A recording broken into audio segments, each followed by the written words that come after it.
All right, good morning, people of YouTube.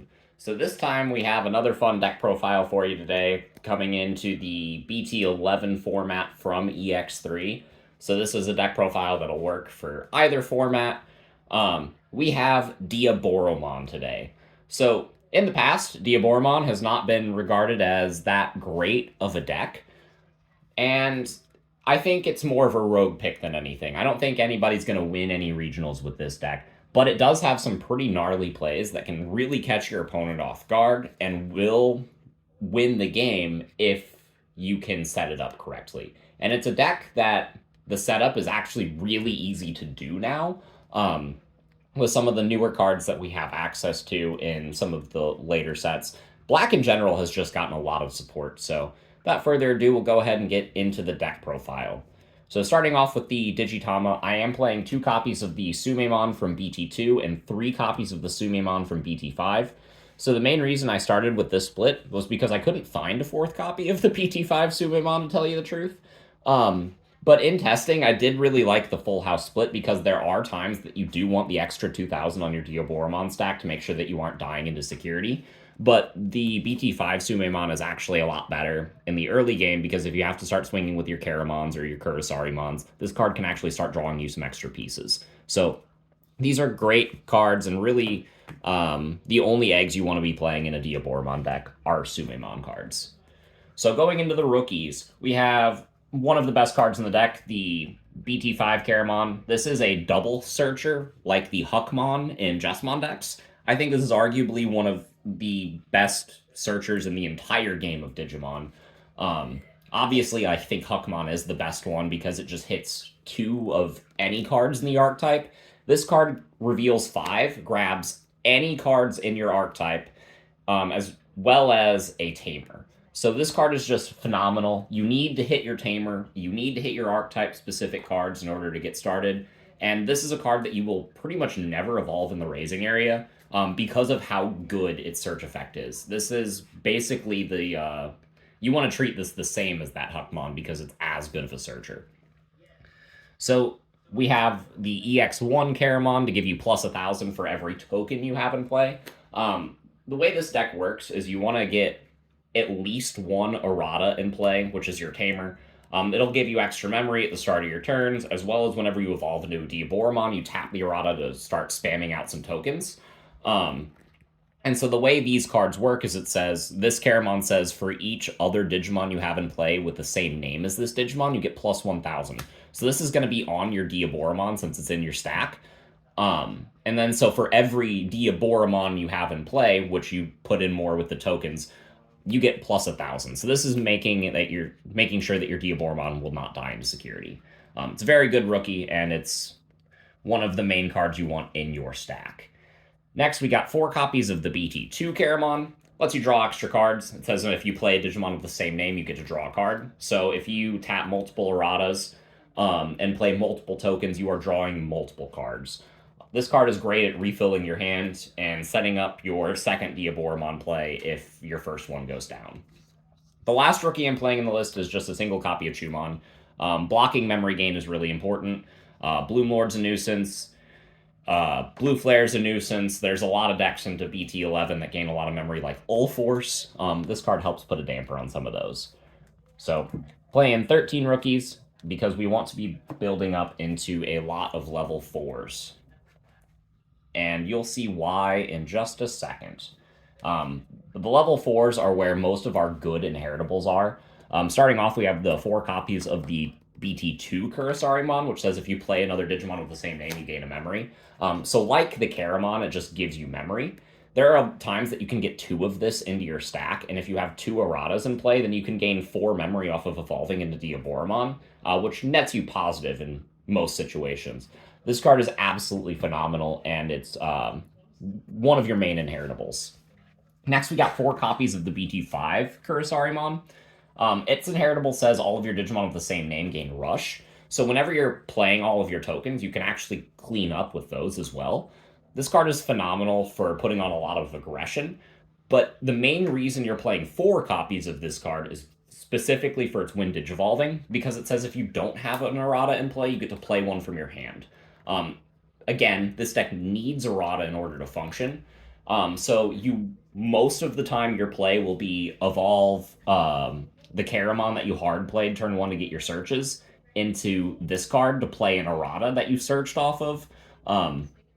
And then you can evolve a rookie in the back into another Kimeramon and set up the double level 4 play that you'll see is very beneficial to this deck.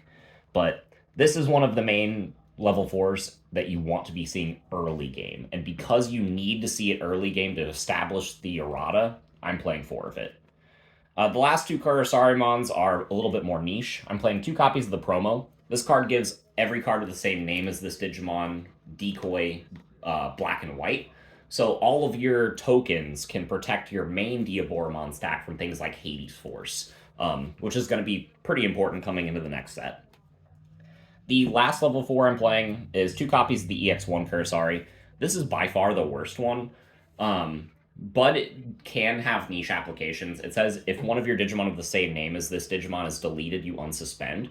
So your security attack up Diaboromon can actually clear your opponent's entire security stack if this card is under it with the BT5 Kurosari.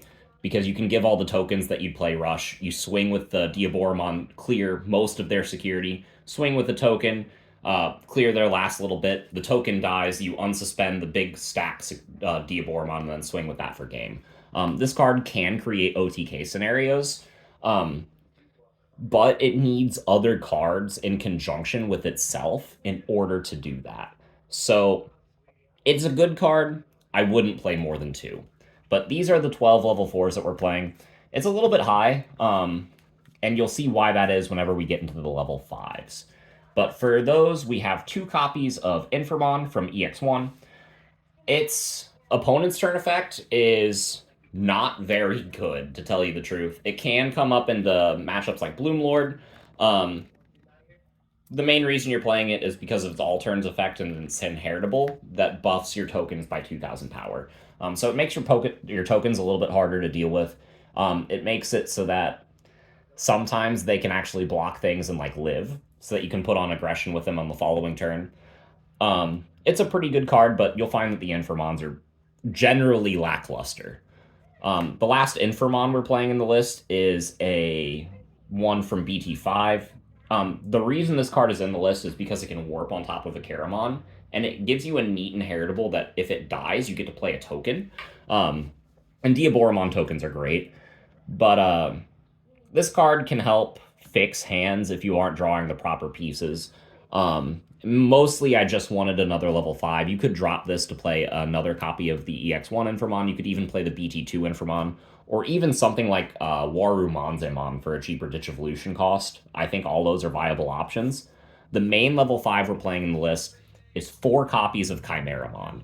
So the general idea behind this, right, is your good inheritables are on your level 3s and your level 4s.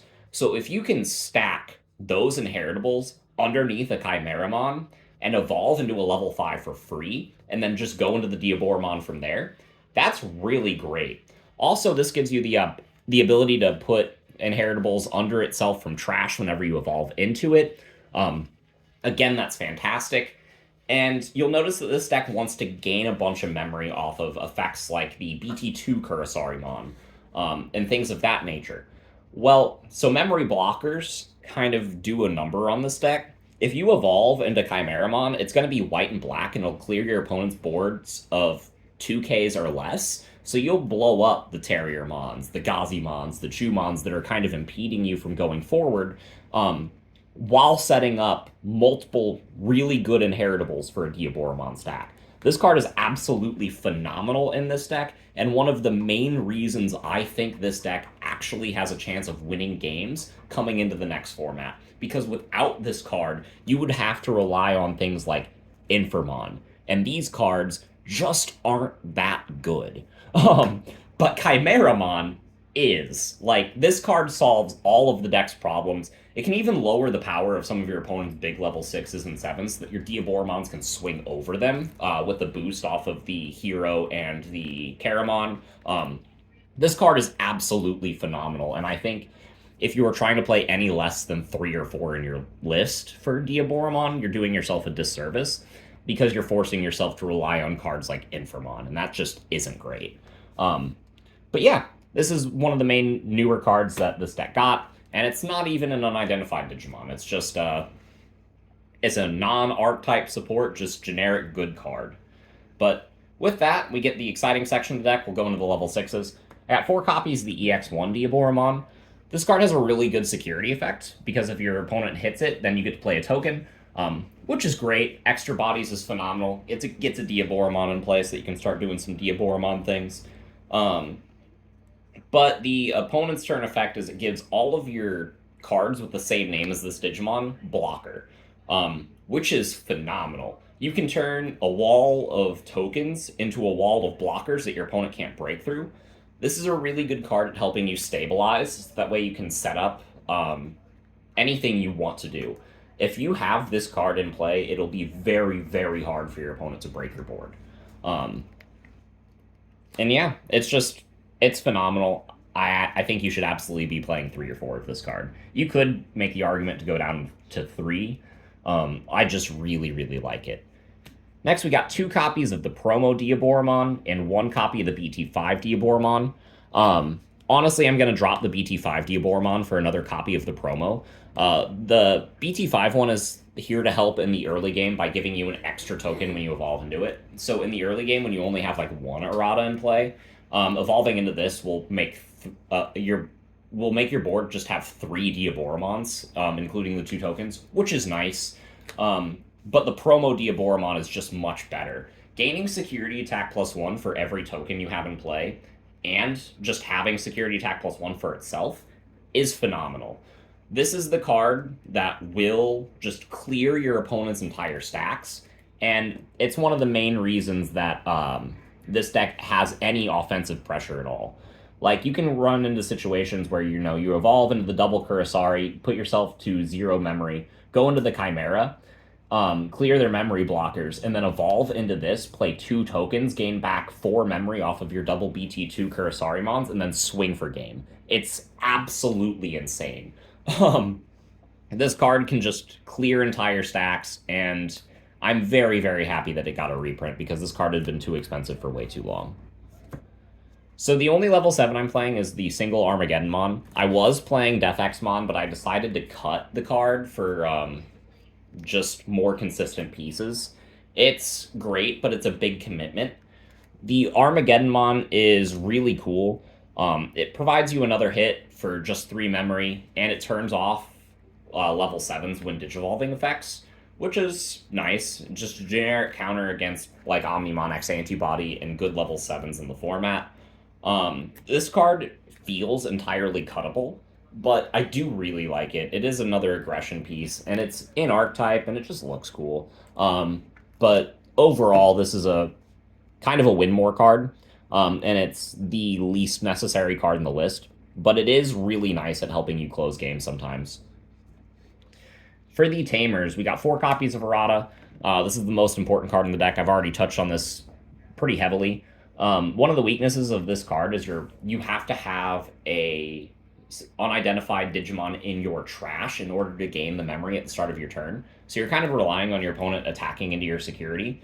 For that reason, I've considered including the Sistermon Blanc from the Jessamon starter deck, but that card seems a little slow for what I want to do.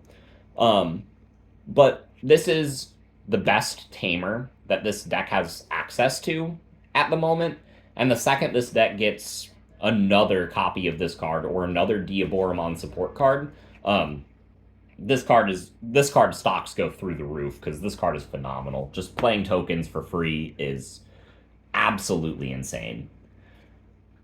For the last Tamer, I played 2 copies of Hiro Monokawa. Setting your memory to 3 is pretty important, but also giving your Diaboromon plus 2,000 on swing puts it up to 13,000 most of the time. You'll notice that Diaboromon just sitting at 11,000 is kind of weak. So without this card, you run the risk of dying into security. And for that reason, I wouldn't consider playing any of the black memory Tamers like Izzy or anything. I think just Hiro is objectively better.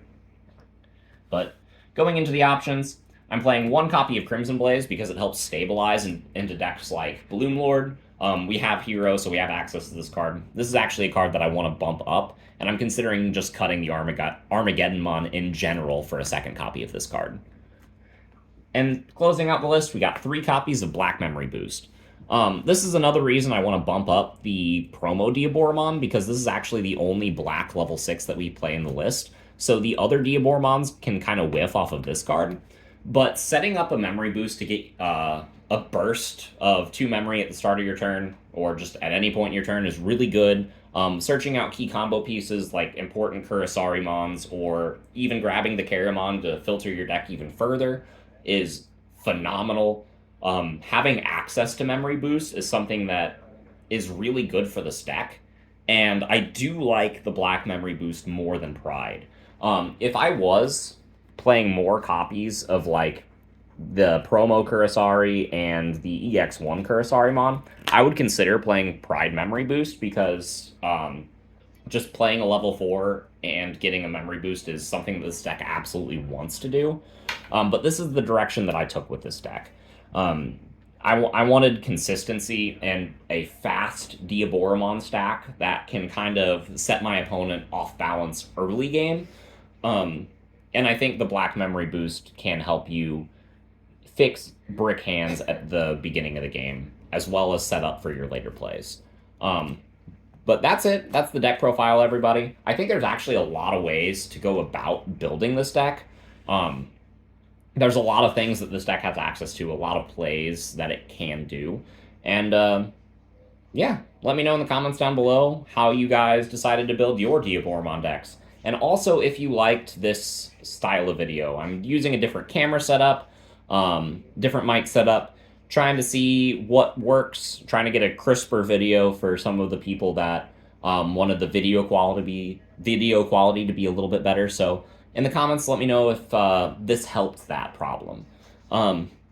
But yeah, we will see you guys in the next one. Bye, everyone.